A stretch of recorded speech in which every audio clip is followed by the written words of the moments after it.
दोस्तों, दुनिया कहती है कि भारत का भविष्य उज्जवल है, लेकिन हमारे विदेश मंत्री एस जयशंकर ने दुनिया को याद दिलाया है कि भारत का पड़ोस कितना काला है। हाल ही में पश्चिमी देशों वेस्ट को जवाब देते हुए जयशंकर ने एक ऐसी कड़वी सच्चाई बयान की है जिसने ग्लोबल मीडिया में आग लगा दी है। उन्होंने साफ कहा कि भारत के वेस्ट में यानी हमारे पश्चिम में हमें एक ऐसा बदमाश पड़ोसी बैड नेबर मिला है जो न तो सुधरना चाहता है और न ही अपनी गलतियों पर शर्मिंदा है। जब दुनिया हमें लोकतंत्र और शांति का ज्ञान देती है, तब जयशंकर का यह बयान उन्हें बताता है कि भारत किन चुनौतियों के बीच अपनी संप्रभुता सॉवरेंटी की रक्षा कर रहा है। आज के द इंडियन व्यू पॉइंट में हम बात करेंगे उसी बैड नेबर की जिसकी हत्तों ने उसे आज पूरी दुनिया के लिए एक इंटरनेशनल पराया बना दिया है। Can also have bad neighbors.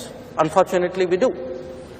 Now, when you have bad neighbors, and if you look to the one to the west, if a country decides that they will deliberately, persistently, unrepentantly continue with terrorism, we have a right to defend our people against terrorism. We will exercise that right.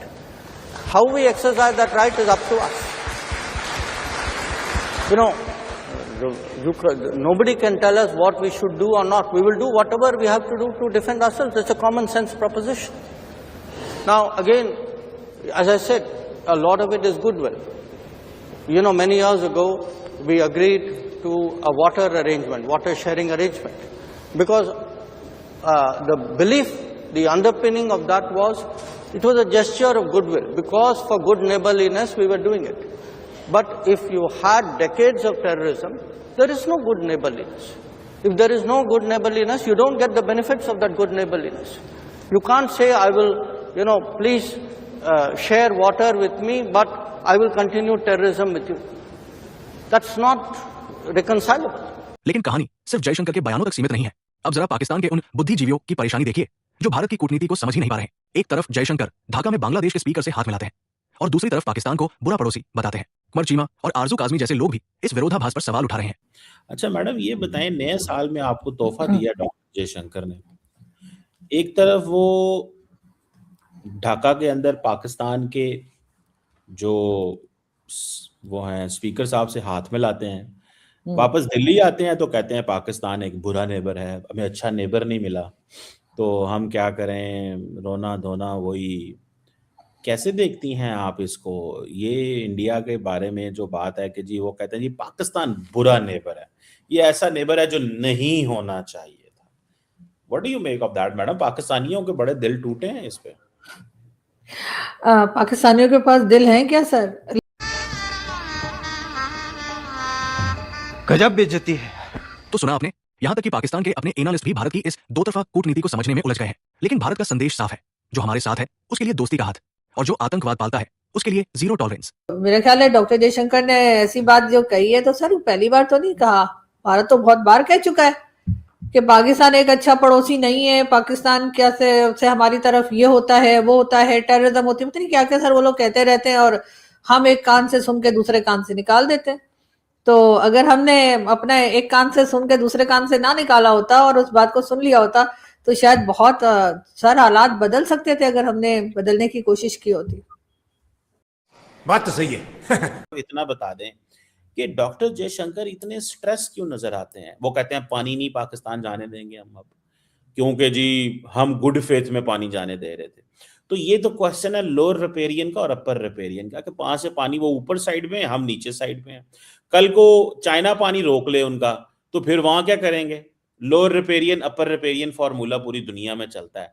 तो madam ये तो पानी रोकने की बातें कर रहे हैं कि जी अब हम पानी रोक लेंगे। तो मैडम आपको नहीं लगता आपको यहाँ से शिफ्ट हो जाना चाहिए, क्योंकि आप तो वैसे ही अमूमन मुश्किल में रहती हैं।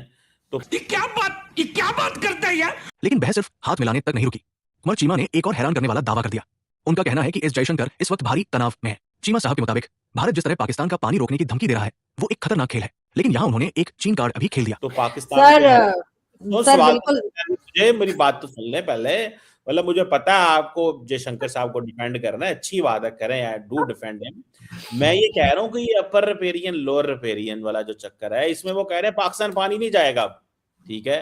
तो मतलब जंग तो इमिनेंट है, होनी है। तो आपको पैगाम नहीं आया कि पाकिस्तान से शिफ्ट हो जाए मैडम? अभी कहाँ?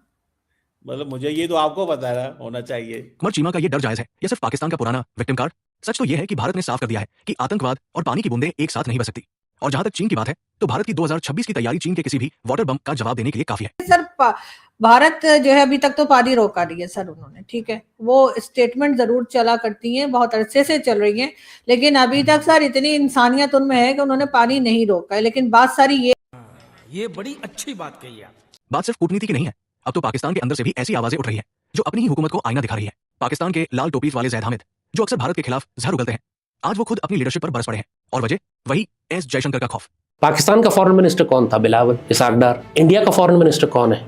जयशंकर। आपको मालूम है टर्किश फॉरेन मिनिस्टर कौन है? हकान फिदान। उनकी टर्किश इंटेलिजेंस का जो हेड था उसको फॉरेन मिनिस्टर लगाया उन्होंने। दुश्मन रियल सोल्जर्स ला रहा और आप हिजड़े खड़े किए हो सामने आपने, तो उस जंग का अंजाम क्या होगा? मतलब मैं कुछ, is there anything left to say? There isn't anything left to चुप कर बे कुत्ते। जैद हामिद का ये गुस्सा बता रहा है कि जयशंकर ने पाकिस्तान को किस कदर बैकफुट पर धकेल दिया है। जब आपके अपने ही लोग आपको कमजोर और दुश्मन को असली सिपाही मानने लगे तो समझ जाइए कि जंग आप पहले ही हार चुके हैं। जयशंकर ने साबित कर दिया है कि एक अकेला डिप्लोमेट पूरी सेना से ज्यादा भारी पड़ सकता है। दोस्तों, जैद हामिद की हताशा और कमर चीमा का चीन वाला डर, ये सब सिर्फ एक ही बात की गवाही दे रहे हैं, और वो ये कि भारत अब सहन करने वाला देश नहीं बल्कि जवाब देने वाला देश बन चुका है। एस जयशंकर ने दुनिया को बता दिया है कि जब तक पड़ोसी अपनी हरकतों से बाज नहीं आता, भारत के दरवाजे उसके लिए बंद रहेंगे। पानी हो या व्यापार, अब हर चीज की कीमत पाकिस्तान को अपनी जमीन पर पल रहे आतंकवाद से चुकानी होगी। जयशंकर का ये सॉलिड स्टैंड क्या आपको भी सही लगता है? क्या आपको लगता है कि वाकई पाकिस्तान के साथ अब बातचीत का समय खत्म हो चुका है? अपनी राय कमेंट सेक्शन में जय हिंद के साथ जरूर लिखें। अगर आपको हमारा ये विश्लेषण पसंद आया तो वीडियो को लाइक करें और द इंडियन व्यू पॉइंट को सब्सक्राइब करना न भूलें, ताकि आप देश और दुनिया की हर बड़ी हलचल से जुड़े रहें। देखते रहिए द इंडियन व्यू पॉइंट। जय हिंद, वंदे मातरम।